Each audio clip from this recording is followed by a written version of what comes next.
Good morning, and it's an honor to be up here to be able to speak to you all. My name is Robert Tubles. It's actually the Reverend Canon, Robert Tubles. You know, I'm an Episcopal priest, and we're quite fond of titles and stuff in the Episcopal Church, so I carry a number of them. I come from the Ogallala Lakota Yate. I'm an enrolled member there, Pine Ridge Reservation in southwestern South Dakota. I'm also a son of a priest. My dad's a retired Episcopal priest as well, so come from that line of individuals who have always worked with our own people. So that's how I grew up. Just want to say right off, you know, I think one thing that I learned in my work these last, especially these last 30 years of living in a place that I have lived, is that we're ghost people. Is that when you see us on the street, you don't see us. You walk past us, you know, it doesn't register that individual might be native, that individual might be from a particular tribe. So it's a term that came about by some of these writers up in Canada, First Nations people who talk about that. And, you know, a majority of our folks, Native peoples, live in the cities and urban areas. So when people think about Native people, they think about the reservation. They don't think about the urban Native folks, which I'll argue that it's its own identity, depending on where you're at. You know, Minneapolis, St. Paul, it's different than Los Angeles, where I've spent some time at working with the urban population there. Lived in DC, which is a whole different group of people. They're what we call professional Native folks. They're highly educated, working in the government and whatnot. So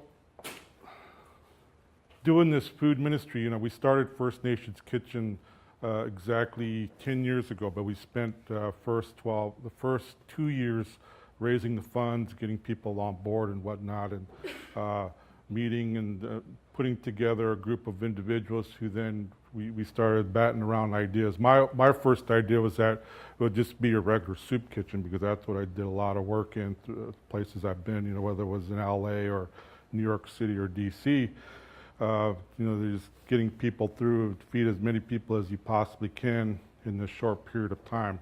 So we decided that what we would do is have people come in, sit down, and we would serve them.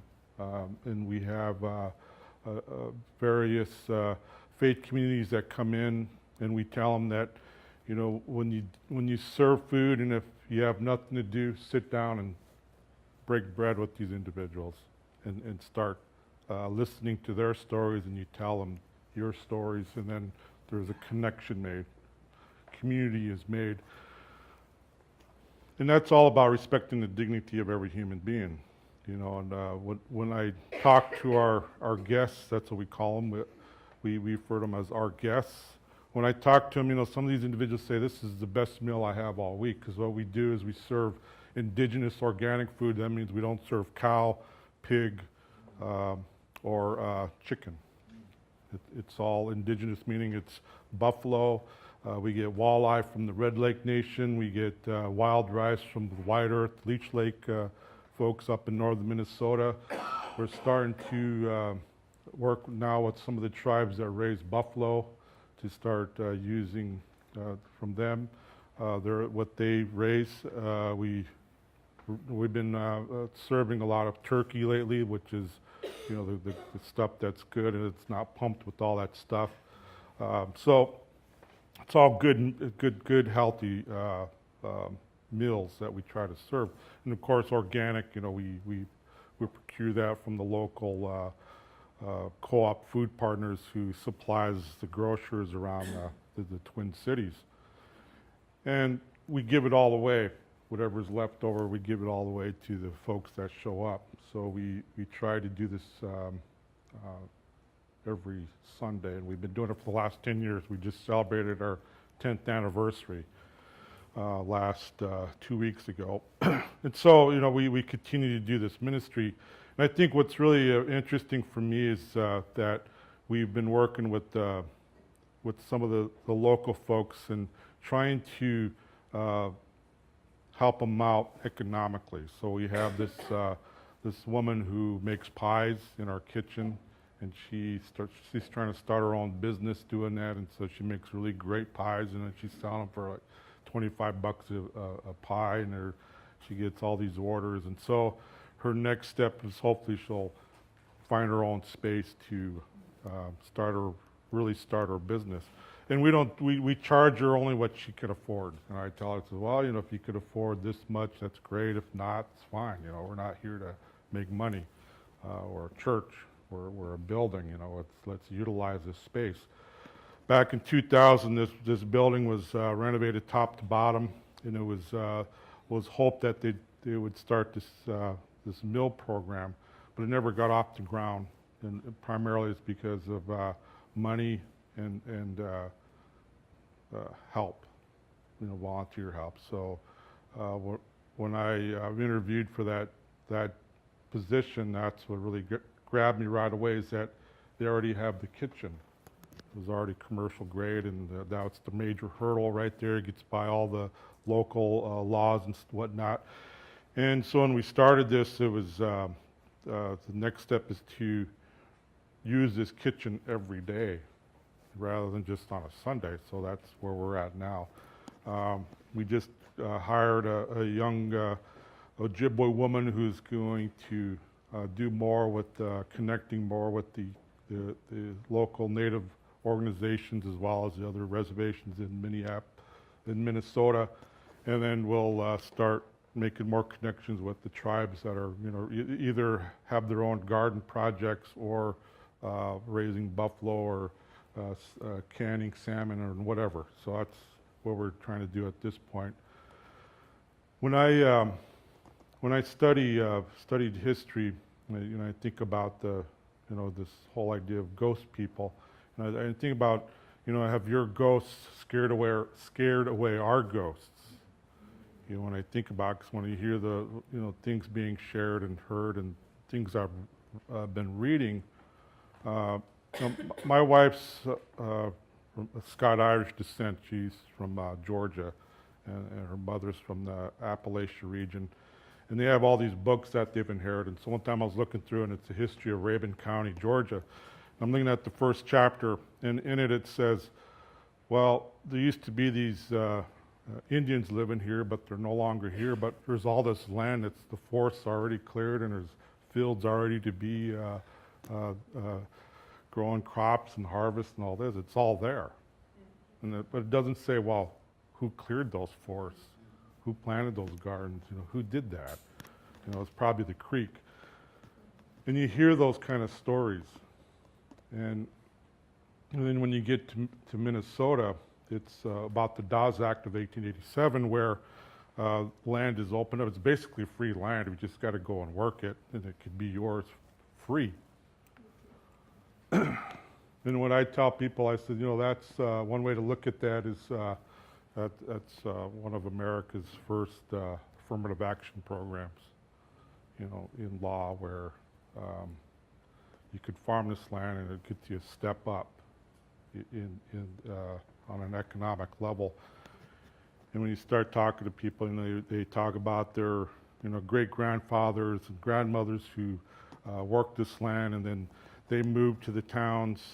Their parents moved to the towns, and then they eventually get to go to the cities to go to the university and get their professional education. And so they have this nice story about connection to the land without thinking about what about the ghosts that were there before.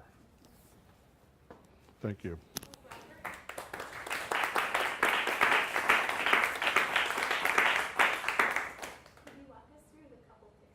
Oh, right. I was just... No, that's okay. I think there's some great stories in those. So this picture here, so we don't take pictures of our guests. That's one thing we don't do.